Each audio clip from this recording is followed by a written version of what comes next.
ஸ்ரீ தாமிரபரணி மாஹாத்மியம் முதல் அத்தியாயம். நைமிசாரண்யத்தில் சூத முனிவரின் வருகை. ஒரு காலத்தில் சௌனகரும் மற்ற முனிவர்களும் 12 ஆண்டுகள் நீடித்த யாகத்தை நைமிசாரண்யத்தில் செய்து கொண்டிருந்தனர்.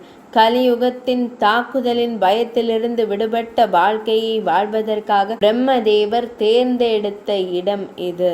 சூத பௌராணிகர் அங்கு வந்தார். யாகசாலையை கண்டு ஆச்சரியம் கொண்டார். யாகசாலை அவருக்கு யாகலட்சுமியை போலவே தோன்றியது. தொடர்ச்சியான நெய்யாலான ஆகுதிகளால் வளர்க்கப்பட்ட பிரகாசமான சுடர்களால் ஆன அசோக மாலைகளை அணிந்திருந்தது. தர்பை புல் இருக்கைகளின் வெள்ளைப்பட்டு ஆடையுடன் மகிமையான உத்தர வேதியின் வடக்கு பலிபீடத்தின் முகத்துடன் யூபஸ்தம்பத்தின் யாக கம்பத்தின் சீமந்தத்துடன் சமித்ர மற்றும் அத்வர்யுவின் பூசாரிகள் 2 கரங்களுடன் குடங்களின் மார்புகளுடன் வேதி பலிபீடம் இடுப்புடன் நெருப்பிலிருந்து புகை முடியுடன் பிரகாசிக்கும் யாக கருவிகளின் அலங்காரங்களுடன் அவர் நடந்து கொண்டிருந்த யாகத்திற்கு வணக்கம் செலுத்தினார்.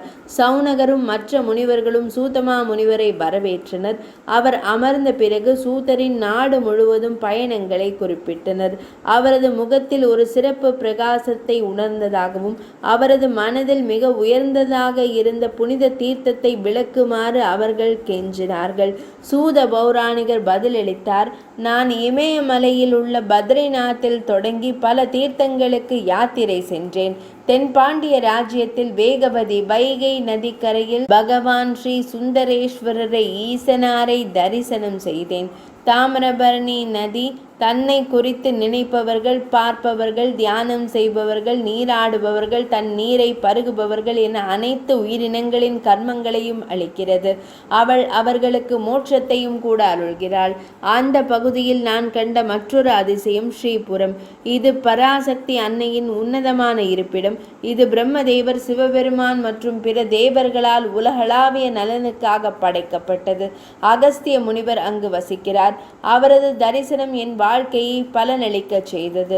கூடியிருந்த முனிவர்கள் கதையை விரிவாக கூறுமாறு உற்சாகமாக கேட்க சூதமா முனிவர் பக்தியால் நிறைந்து தனது குரு வேதவியாசருக்கு மரியாதை செலுத்திய பின்னர் கதையை ஆரம்பத்திலிருந்தே எழுத தொடங்கினார். முழு கதையையும் வேதவியாசர் முதலில் தனது மகன் சுகபிரம்மத்திற்கும் பின்னர் தனக்கும் வெளிப்படுத்தியதாக சூதமா முனிவர் கூறினார். முதல் அத்தியாயம் நிறைவடைந்தது.